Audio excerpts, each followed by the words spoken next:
মিশরের সবচাইতে উঁচু পাহাড়, যেই পাহাড়ের চূড়ার উপরে উঠে সাইয়েদনা মূসা আলাইহিস সালাম সরাসরি আল্লাহর সাথে কথা বলেছেন। ওয়া কাল্লামাল্লাহু মূসা তাকলিমা, সরাসরি without any media, without any via সাইয়েদনা মূসা আলাইহিস সালাম আল্লাহর সাথে কথা বলতেন। পৃথিবীতে 4টা আসমানি কিতাব সবচাইতে সেরা। এক হচ্ছে তাওরাত, দ্বিতীয়ত জাবুর, তৃতীয়ত ইনজিল, চতুর্থত কোরআন। তাওরাত আল্লাহ নাজিল করেছেন সাইয়েদনা মূসা আলাইহিস সালামের উপর, জাবুর নাজিল করেছেন দাউদ আলাইহিস সালামের উপর, ইনজিল নাজিল করেছেন ঈসা আলাইহিস সালামের উপর, আর বিশ্বনবীর উপর নাজিল করেছেন কোরআন। ঠিক কিনা? এই তাওরাতকে রব্বুল আলামিন স্বয়ং নিজ হাতে লিখে কাঠের ফলকের মধ্যে, তক্তার মধ্যে লিখে সাইয়েদনা মূসা আলাইহিস সালামকে দিয়েছেন। সুবহানাল্লাহ। এটাকে আরবিতে বলে আলওয়াহ। লাউহের প্লুরাল হচ্ছে আলওয়াহ। কাঠের তক্তার মধ্যে আল্লাহ নিজে তাওরাত লিখেছেন। কিসের মধ্যে লিখছেন? কথা বলেন, শুনতেছেন? মনোযোগ আছে?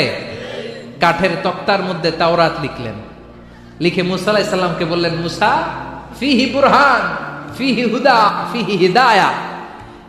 এই হচ্ছে তাওরাত কিতাব, আমি নিজ হাতে লিখে দিয়েছি। এর মধ্যে হেদায়েত আছে, এর মধ্যে বরকত আছে, এর মধ্যে বুরহান আছে, দলিল আছে। যাও এই কাঠের তক্তার মধ্যে লেখা তাওরাত কিতাবকে নিয়ে যাও, বনি ইসরাইলের কাছে এই তাওরাত কিতাবের দাওয়াত দাও। সাইয়েদনা মূসা আলাইহিস সালাম ছিলেন অনেক শক্তিশালী নবী। উনি ভাবলেন অল্প কয়েকটা তক্তা, কাউকে ডাকার দরকার নাই, আমার ভাই হারুন রে লাগবে না, আমি যথেষ্ট। আমার ভাই হারুন রে কষ্ট করে পাহাড়ের উপরে টেনে আনার দরকার নাই, 3-4টা তক্তা আমি নিজেই নিতে পারবো। নিজেই নিতে পারবো মনে করে সাইয়েদনা মূসা আলাইহিস সালাম আল্লাহর লেখা তক্তার উপরে যে তাওরাতের ফলক, এই ফলক ধরে টান দিয়েছে উঠানোর জন্য। আল্লাহ যেহেতু কিতাব দিয়েছে নিয়ে যায়, কিন্তু কি আজীব তামাশা, তক্তা ধরে কাঁধে তুলবে তো দূরের কথা, নাড়াতেই পারে না। সুবহানাল্লাহ আসতে বলেন, নাড়াতেই পারে না। ওনার এত শক্তি, উনি এক থাপ্পড় মেরে ফেরাউনের বাবুর্চিকে ওই জায়গার মধ্যে দুনিয়া থেকে বিদায় করেছিলেন। এক ধাক্কা মারলে 10 জন 10 হাত দূরে যেয়ে পড়তো। উনি রেগে গেলে ওনার মাথার চুলগুলো টুপি আর পাগড়ি ভেদ করে উপরের দিকে এরকম খাড়া হয়ে দাঁড়িয়ে যেত। স্বয়ং মালাকুল মাউতকে থাপ্পড় মেরে চোখ কানা করে দিয়েছিলেন। এর কারণ মালাকুল মাউত মানুষের সূরাতে আসছিল আর অনুমতি নেয় নাই। ঘরের মধ্যে ঢোকার আগে অনুমতির দরকার আছে না নাই? কি সুন্দর ইসলাম, হোয়াট এ প্রাইভেসি ইন ইসলাম। কত সুন্দর প্রাইভেসি ইসলাম আমাদেরকে শিখিয়েছে। আপনি ঘরে ঢুকবেন, অনুমতি নিয়ে ঢুকবেন। কার কথা? এক সাহাবী বললেন, নবী আমার ঘরে 2 ঘর। কয়টা? 2টা মাত্র রুম। এক রুমে থাকে আমি, আর এক রুমে থাকে আমার আম্মা জান। যেই আম্মা জানের বুকের দুধ খেয়ে আমি 10 মাস পেটের ভেতরে ছিলাম, 2 বছর বুকের দুধ খেয়ে বড় হলাম। আমার আম্মা জান থাকে এক রুমে, আমি থাকি আর এক রুমে। ও নবী, আমার মায়ের রুমে ঢোকার আগেও কি অনুমতি নেওয়া লাগবে নাকি? বিশ্বনবী বললেন, ও সাহাবা, আতুহিব্বু আন তারাহা উরিয়ানা, do you like to see your mother naked?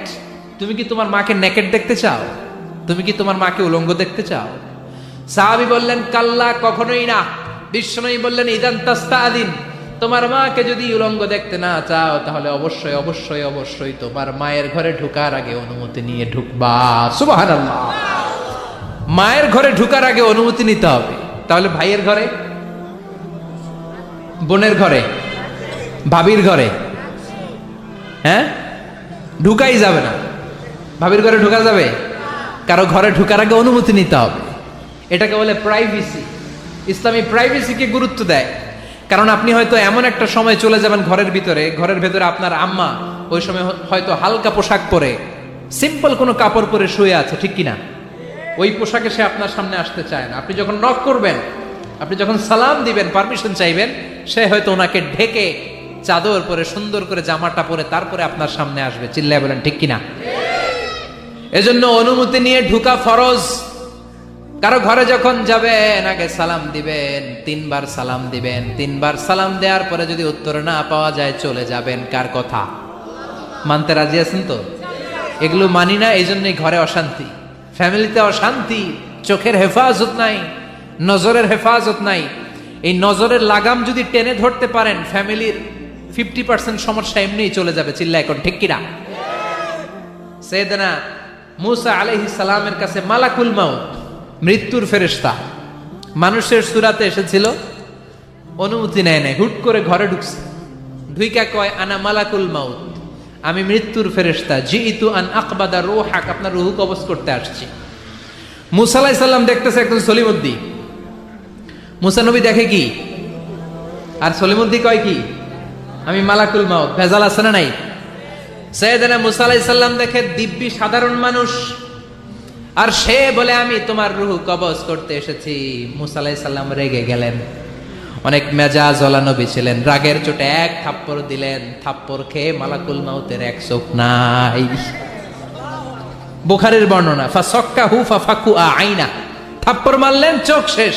মালাকুল মাউত বাঁচার জন্য দিলেন দৌড়, এক দৌড়ে আল্লাহর আদেশে আল্লাহর আরশে চলে গেলেন, যে বলে মাবুদ এমন নবীর কাছে পাঠিয়েছেন, আরসালতানি ইলা আবদিন লা ইউরিদুল মাউত, এমন বান্দার কাছে পাঠিয়েছে ওই বান্দা মরতে চায় না, খালি মারতে চায়। কি করতে চায়? মরতে চায় না, মারতে চায়। দেখেন কি করছে আল্লাহ, বললেন ও মালাকুল মাউত, ভুল করছো, সালাম দাও নাই, অনুমতি নাও নাই, মানুষের সূরাতে গেছো, আর নবীও সাধারণ নবী না, মেজাজওয়ালা নবী। ঠিক কিনা? চিন্তা করে লাভ নাই, আমি কথা বলবো। সাইয়েদনা মুসাকে আল্লাহ ডেকে বললেন, ও মুসা, তুমি নাকি মরতে চাও না, খালি মারতে চাও। সাইয়েদনা মুসা বলেন, না মাবুদ, আমি তো চিনি নাই, এটা যে মালাকুল মাউত আমি তো চিনি নাই, চিনলে তো তার গায়ে আমি হাত তোলার সাহস করতাম না। আল্লাহ বললেন, ও মুসা যাও, দাইয়াদাকা আলা মাতনি সাউর, ওই যে একটা গাভী দেখা যায়, ষাঁড় দেখা যায়, ওই গরুর পিঠের উপরে তোমার ডান হাতটা রেখে দাও। সাইয়েদনা মুসা আলাইহিস সালাম গরুর পিঠের উপরে ডান হাত রাখলেন। আল্লাহ বললেন, মুসা, তোমার ডান হাতের নিচে গরুর যতগুলো পশম, প্রত্যেকটা পশমের বিনিময়ে তোমার এক এক বছর করে হায়াত আমি বাড়িয়ে দিলাম। মরতে যখন চাও না, মারতে যখন চাও, আরো কয়েক বছর মারো, হায়াত আমি বাড়িয়ে দিলাম। মুসা আলাইহিস সালাম বললেন, আল্লাহ সুম্মা মাযা, এই হাতের নিচে গরুর যত পশম, তত আমার হায়াত বেড়ে যাবে। ধরলাম হাতের নিচে 2000 পশম, 2000 বছর হায়াত বাড়িয়ে দিলেন, কিন্তু সুম্মা মাযা, 2000 বছর পরে কি হবে, আগে ওইটা কোন, ওই ঝামেলাটা ভাঙের আগে। আল্লাহ বললেন, মুসা সুম্মাল মাউত, তারপরে তো তোমাকে মরতেই হবে, এই পৃথিবীতে আসলেই মরতে হয়। কুল্লু নাফসিন যায়িকাতুল মাউত, এই পৃথিবীতে যারা একবার আসবে তাদেরকেই মরতে হবে। ঠিক কিনা? সাইয়েদনা মুসা আলাইহিস সালাম বললেন, ফাল আনা, তাহলে আর দেরির দরকার নাই, এখনই আমাকে নিতে বলেন। সুবহানাল্লাহ। মালাকুল মাউত এসে মুসা আলাইহিস সালামের রূহ কবজ করে ফেলবেন। এই মুসা আলাইহিস সালামের সাথে সরাসরি আল্লাহর কথা হতো এই তুর পাহাড়ের উপর, আর এই তুর পাহাড়ের নামে কসম কেটেছে কে? ওয়া তুরি সিনিন। আল্লাহ বললেন, তিন আর জাইতুনের কসম, মানে ফিলিস্তিনের কসম। ওয়া তুরি সিনিন, তুর পাহাড়ের কসম, যেই তুর পাহাড়ের উপরে আমি তাওরাত কিতাব নাজিল করেছি। তাওরাত কিতাবটাকে কাঠের ফলকের মধ্যে লিখে বললেন, মুসা নিয়ে যাও। মুসা আলাইহিস সালাম নিতে পারে না, মনে আছে? মনে আছে আপনাদের না ভুলে গেছেন? মুসা আলাইহিস সালাম ধরলেন, নাড়াতে পারে না, আর কাঁধে তুলবে তো দূরের কথা, নাড়াতেই তো পারে না, এত শক্তিশালী নবী। তাওরাতের যে আলওয়াহুত তাওরাত, তাওরাতের ফলক, এই বাণীগুলো নিয়ে বাণীবাহকের কাজ করবে, বার্তাবাহকের কাজ করবে, বনী ইসরাইলের কাছে এই পয়গাম পৌঁছে দিবে, কিন্তু তুলতেই তো পারে না। আল্লাহরে ডেকে বলে, আল্লাহ পারি না। আল্লাহ বললেন, ট্রাই করো, ট্রাই এগেইন, আবার চেষ্টা কর, দেখো না পারো কিনা। হাউইল। সাইয়েদনা মুসা আলাইহিস সালাম ভাবলেন, এই দিক দিয়ে পারি না, ওই দিক দিয়ে ধরলে মনে হয় পারবো। এবার তক্তার ওই পাশ দিয়ে নাড়াচাড়া শুরু করছে, ওই দিক দিয়েও পারে না। এবার ভাবলেন, এক কাজ করি, মাঝখান দিয়ে দেখি নাড়াতে পারি কিনা। সাইয়েদনা মুসা আলাইহিস সালাম কাঠের তক্তাগুলোর মাঝখান দিয়ে ধরলেন, টান দিলেন, কিন্তু তক্তা নড়ে, নাড়ানোই যায় না, কাঁধে তুলবে তো দূরের কথা। সাইয়েদনা মুসা আলাইহিস সালাম অপরাগ হয়ে আল্লাহর ডেকে বললেন, ও মাবুদ, পারি না। আল্লাহ আসলে চাচ্ছে মুসা যেন বলে পারি না। মুসা পারে না এটা শুনতে আল্লাহর বড় মনে চায়। সুবহানাল্লাহ কইবেন না? কারণ সব জায়গায় উনি পারে আর মারে। আজকে সাইয়েদনা মুসা আলাইহিস সালামের কণ্ঠে আল্লাহ শুনতে চায়, আল্লাহ আমি অপারগ, আমি পারি না। সাইয়েদনা মুসা আলাইহিস সালাম বলে, আল্লাহ সাইয়েদনা জিব্রাইলকে যদি বলেন আমারে যদি একটু সাহায্য করে, আমার কাঁধে তুলে দিলে আমি নিয়ে বাড়িতে যাব। সাইয়েদনা জিব্রাইলকে একটু বলেন। আল্লাহ বললেন, যাও জিব্রাইল, হেল্প আউট মুসা, মুসা আলাইহিস সালামকে সাহায্য করো। এবার সাইয়েদনা মুসা আলাইহিস সালাম ধরলেন এই দিকে, সাইয়েদনা জিব্রাইল ধরলেন এই দিকে। দুইজন মিলে তাওরাত লেখা কাঠের তক্তাগুলো উঠাতে চাইলেন, কিন্তু কি আজীব তামাশা, সাইয়েদনা জিব্রাইলও পারে না। সাইয়েদনা মুসা আলাইহিস সালাম বললেন, ও ভাই জিব্রাইল, চলো জায়গা চেঞ্জ করি, তুমি এদিক দিয়ে ধরো, আমি ওই দিকে ধরি। আবার জোরসে টান মারো। দেশগামে কয় না জোরসে টান, এইও সিস্টেমে দুইজন মিলে টানে, কিন্তু নাড়াতেই পারে না। আগে তো হাতে নিবে, তারপরে কাঁধে তুলবে, দুইজনেও পারে না। গায়ে যত জোর আছে সাইয়েদনা মুসা আলাইহিস সালাম জোরসে টান দিলেন, যত জোর, সব জোরকে একসাথে করে তিনি টান দিয়েছেন। টানের চোটে দেহের প্রতিটা লোমকূপ থেকে ঘাম বেরোতে শুরু করেছে। টানের চোটে রক টান খেয়ে যাচ্ছে, কোমরের রক ছিঁড়ে যাওয়ার অবস্থা, কিন্তু কাঠের ফলকগুলো নাড়ানো যায়। সাইয়েদনা মুসা আলাইহিস সালাম বললেন, আল্লাহ জিব্রাইলও পারে না। জিব্রাইলের সাথে হাজার হাজার সহকারী ফেরেশতা, তাদেরকে একটু বলেন হেল্প করার জন্য। সুবহানাল্লাহ পড়েন। হাজার হাজার ফেরেশতা তুর পাহাড়ের উপর সবাই মিলে জোরে জোরে টান দেয়, জোরে জোরে টান দেয়। সবাই মিলে চেষ্টা করে তাওরাত লেখা ফলক এক প্রান্ত থেকে আরেক প্রান্ত কোন জায়গা দিয়ে ধরে 1 ইঞ্চি নাড়াতে পারে না। এই অবস্থা দেখে আল্লাহ বললেন, ঘটনা কি? আল্লাহ পারি না। সাইয়েদনা মুসা আলাইহিস সালাম কি বলে? আল্লাহ পারি না। আল্লাহ বললেন, মুসা, এই ফলকগুলোর এত ওজন নয়, কাঠের এই তক্তাগুলোর এত ওজন নয়, কিন্তু এই কাঠের তক্তার মধ্যে যে বাণীগুলো লেখা হয়েছে, বাণীগুলো কার? এটা আমার বাণী, আমার কথা। এই জিনিসটা বোঝানোর জন্য আমি এটার ওজনকে ভারী করে দিয়েছি। এবার জিব্রাইলের সহকারী ফেরেশতা লাগবে না, জিব্রাইলের সহযোগিতা লাগবে না। তোমার গায়ে আমি যেই জোর দিয়েছি, টান দিয়ে দেখো সবগুলারে কাঁধে তুলে নিতে পারবা।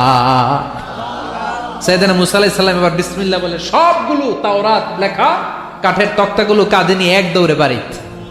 আল্লাহু আকবার। যেই পাহাড়ের উপর এই তক্তা টানাটানির ঘটনা ঘটেছে, পাহাড়টার নাম, এজন্য আল্লাহ বললেন, ওয়াত-তিনি ওয়াজ-যাইতুনি ওয়া তুরি সিনিনা ওয়া হাযাল বালাদিল আমিন। তিন আর যাইতুনের কসম, তুর পাহাড়ের কসম। আবার তুর পাহাড়ের মধ্যে নূরের তাজাল্লি দিয়েছে কে? ফালাম্মা তাজাল্লা রাব্বুহু জাআলাহু দাক্কান ওয়া খাররা মূসা সাঈকা। সাইয়েদনা মুসা আলাইহিস সালাম বললেন, আল্লাহ তোমাকে দেখতে চাই। আল্লাহ বললেন, দেখতে পারবে না, পাহাড়ের দিকে তাকাও, পাহাড়ের মধ্যে নূরের তাজাল্লি দেব, যদি পাহাড় টিকে যায় তাহলে দেখতে পাবা। আল্লাহ যখন তুর পাহাড়ের উপর তাজাল্লি মেরেছেন, পাহাড় ভেঙে খান খান হয়ে যায়। সাইয়েদনা মুসা আলাইহিস সালাম বেহুশ হয়ে যায়। এই বেহুশ হওয়ার ঘটনা আর পাহাড় জ্বলে ছাই হওয়ার ঘটনা যেখানে ঘটেছে, ওই পাহাড়টার নাম জোরে বলেন। ওই তুর পাহাড়ের কসম কেটেছে কে? ওয়াতুরি, ওয়াতুরি 2285 মিটার উঁচু, অনেক উঁচু পাহাড়। আবার ইয়াজুজ মাজুজ যখন পৃথিবীতে আক্রমণ করবে, ইন্না ইয়াজুজ ওয়া মাজুজ মুফসিদুনা ফিল আরদ। তামাম জাহানে ইয়াজুজ মাজুজ যখন আক্রমণ করবে, তামাম পৃথিবীটাকে যখন লন্ডভন্ড করে দিবে, সাইয়েদনা ঈসা আলাইহিস সালাম মুমিন বান্দাদেরকে নিয়ে যেই পাহাড়ের উপর আশ্রয় নেবেন, সেটা হলো এই তুর পাহাড়। সুবহানাল্লাহ। ঈসা আলাইহিস সালাম মুমিনদেরকে নিয়ে এক পাহাড়ে চলে যাবেন এই ইয়াজুজ মাজুজের অত্যাচার থেকে বাঁচার জন্য। এদেরকে ইংরেজিতে বলে Gog Magog. If you search in Google by writing Gog and Magog, আপনি পেয়ে যাবেন ইয়াজুজ মাজুজের কাহিনী। হাত্তা ইদা ফুতিহাত ইয়াজুজ ওয়া মাজুজ ওয়া হুম মিন কুল্লি হাদাবিন ইয়ানসিলুন। লক্ষ লক্ষ ইয়াজুজ মাজুজের বাহিনী আসবে, এই ইয়াজুজ মাজুজের বাহিনীর অত্যাচার, অবিচার, অনাচার, জুলুম থেকে, মারামারি থেকে বাঁচার জন্য মুসলমানরা ঈসা আলাইহিস সালামের নেতৃত্বে যেই পাহাড়ের উপর আশ্রয় নিবেন, ওই পাহাড়ের নাম হলো তুর পাহাড়। ওই পাহাড়ের নাম কি? কোরআনে অনেকবার আল্লাহ তাআলা এই তুর পাহাড়ের কথা বলেছেন। আমি নিজে এই তুর পাহাড়ের চূড়ায় উঠেছি 2 বার। পাথরের পাহাড়, মাঝরাতে উঠতে হয়। এই তুর পাহাড়ের নিচে একটা গির্জা আছে, খ্রিস্টানদের প্রাচীনতম গির্জা, সেন্ট ক্যাথেরিনা গির্জা। এই গির্জার ভিতরে ঢুকেছিলাম দেখার জন্য। এটা পবিত্র জায়গা। মুসা আলাইহিস সালাম যখন যাচ্ছিলেন, আল্লাহ বলেন ফাখলা'না আলাইক ফাখলা'না আলাইকা ইন্নাকা বিল ওয়াদিল মুকাদ্দাসি তুয়া। শুজ অফ, জুতা খুলে ফেলো। মুসা জুতা খুলে ফেলো। ইন্নাকা বিল ওয়াদিল মুকাদ্দাসি তুয়া। You are in a very holy valley, very sacred valley। একটা পবিত্র উপত্যকায় তুমি এসেছো। এর চাইতে উন্নত এবং পবিত্র উপত্যকা আমি মহাবিশ্বে কোথাও সৃষ্টি করি নাই। চিল্লায় পড়েন সুবহানাল্লাহ। মাঝরাতে এই তুর পাহাড়ে উঠতে হয়, ব্যাকপ্যাক নিয়ে যেতে হয়, সেখানে পানি টানি খাবার দাবার নিয়ে ওঠা লাগে। 3-4 ঘন্টা লাগে উঠতে, নামতে আবার 3-4 ঘন্টা। সকালে 10টা-11টার পরে আর তুর পাহাড়ে থাকা যায় না, কারণ আমাদের বাংলাদেশের পাহাড়গুলো মাটির পাহাড়, তুর পাহাড় হচ্ছে পাথরের পাহাড়। পাথরের পাহাড়ে যখন সূর্যের আলো লাগে, পাথরের পাহাড় গরম হয়ে যায়। আমরা মাঝরাতে উঠতে শুরু করলাম। আমরা যখন উঠতেছি দেখলাম খ্রিস্টিয়ান কমিউনিটির একটা গ্রুপ, তারাও উঠছে। ইহুদিদের একটা গ্রুপও উঠছে, কারণ এটা 3 ধর্মের লোকদের কাছে তীর্থস্থান। এই তুর পাহাড়ের চূড়ায় ছোট্ট একটা মসজিদ আছে, 7-8 জন নামাজ পড়া যায়। খ্রিস্টানদের একটা গির্জা আছে, ইহুদিদের একটা সিনাগগ আছে। ফজরের সময় উঠলাম, পুরো সিলসিলাতুল জিবাল তুর পাহাড় দেখলাম। অবাক হলাম, এই পাহাড়ে বিশ্বনবী মেরাজের রাতে নেমে দোয়া করেছেন, ঠিক কিনা? এই পাহাড়ে ঈসা আলাইহিস সালাম মুমিনদেরকে নিয়ে ইয়াজুজ মাজুজের আক্রমণ থেকে বাঁচার জন্য আশ্রয় নেবেন। এই তুর পাহাড়ের কসম কোরআনের ভেতরে কেটেছে কে? এজন্য আল্লাহ বললেন ওয়াত-তিনি ওয়াজ-যাইতুনি ওয়া তুরি সিনিন ওয়া হাযাল বালাদিল আমিন। তিন আর যাইতুনের কসম, ওই মিশরের তুর পাহাড়ের কসম, ওয়া হাযাল বালাদিল আমিন, এই নিরাপদ শহরের কসম। শহরটার নাম কি? কি নাম? এই নিরাপদ শহর দ্বারা আল্লাহ বুঝিয়েছে মক্কা, না ফিলিস্তিন না। ফিলিস্তিন হচ্ছে প্রথমটা, কিন্তু হাযাল বালাদিল আমিন, এই নিরাপদ শহর দিয়ে আল্লাহ বুঝিয়েছেন মক্কা শহরকে। চিৎকার করে বলবেন কোন শহর? মক্কা শহর। এই মক্কা শহরের আগের নাম বাক্কা। মক্কার আগের নাম কি? জোরে বলেন, আরো জোরে।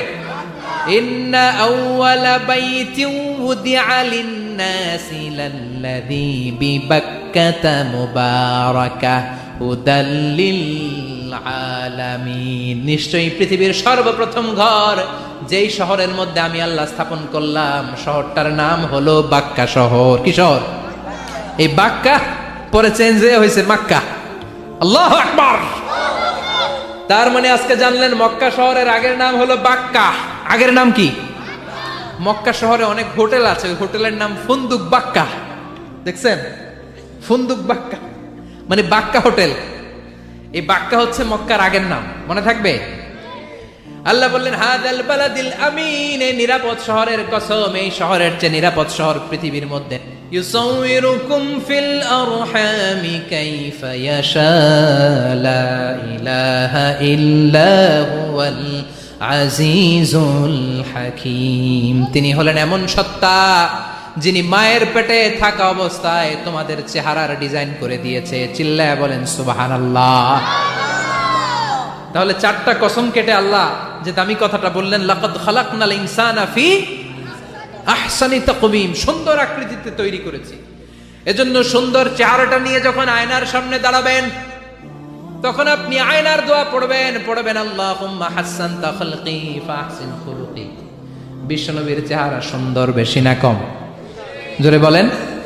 চাঁদের চেয়ে সুন্দর তুমি নবী আমার কামলিওয়ালা, চাঁদের চেয়ে সুন্দর তুমি নবী আমার কামলিওয়ালা। দু জাহানের বাদশাহ তুমি প্যারা নবী সাল্লে আলা, দু জাহানের বাদশাহ তুমি প্যারা নবী সাল্লে আলা, চাঁদের চেয়ে সুন্দর তুমি নবী আমার কামলিওয়ালা। সুবহানাল্লাহ।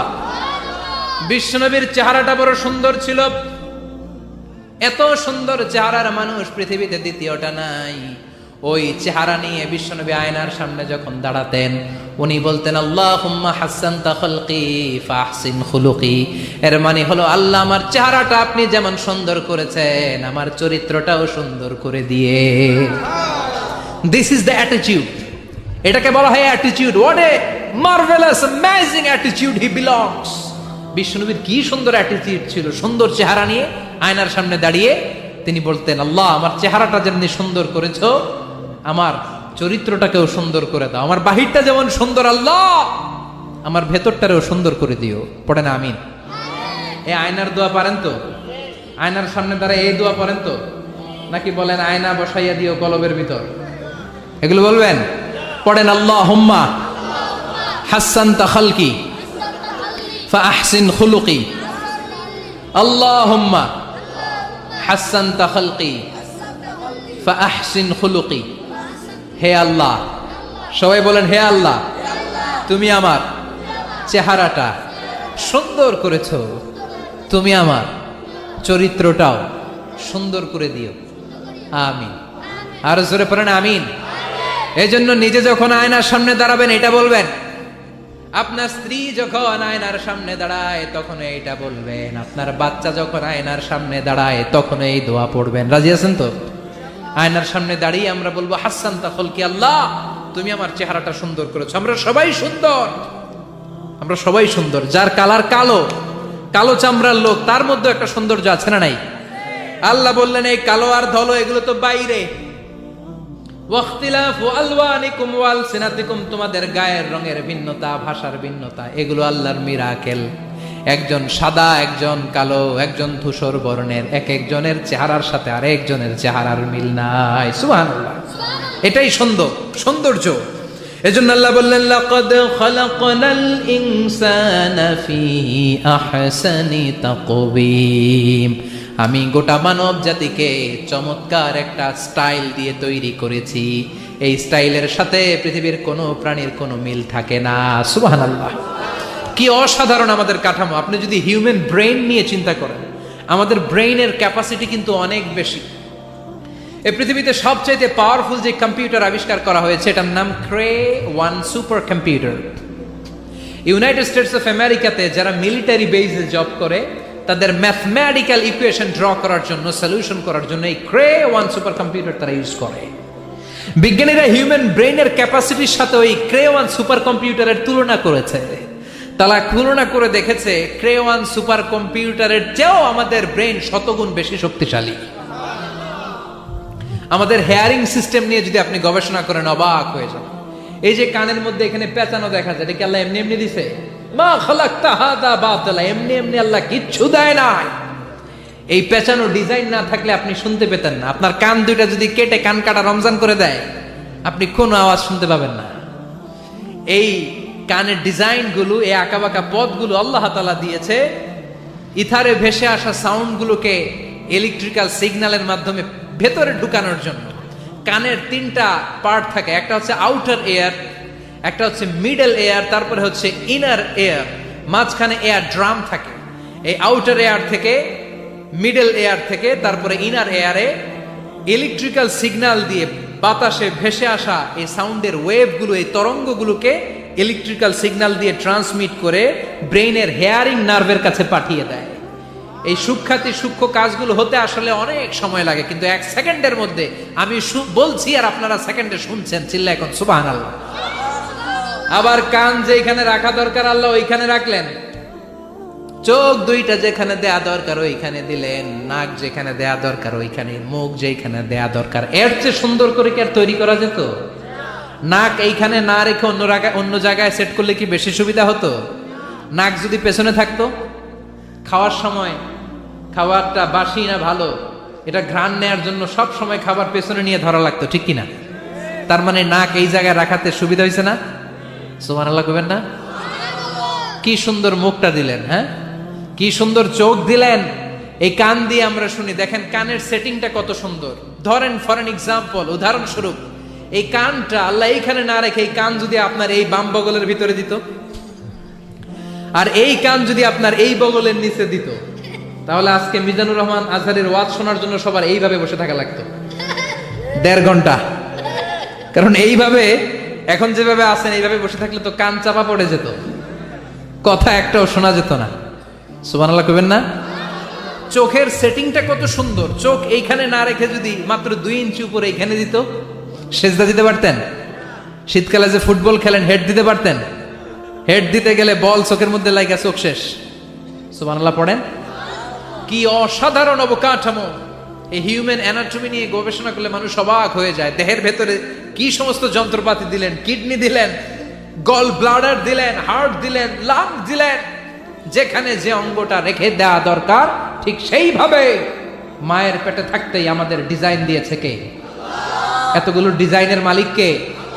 600 কোটি মানুষ যদি পৃথিবীতে থেকে থাকে তাহলে 600 কোটি ডিজাইন লাগছে না ওনার? আরো কয়শো কোটি আসবে আমরা জানি। কয়শো কোটি ডিজাইন চলে গেছে জানি। একটা ডিজাইনের সাথে আরেকটা ডিজাইনের মিল আছে। চিৎকার করে বলেন, এই কারিগরটা কে?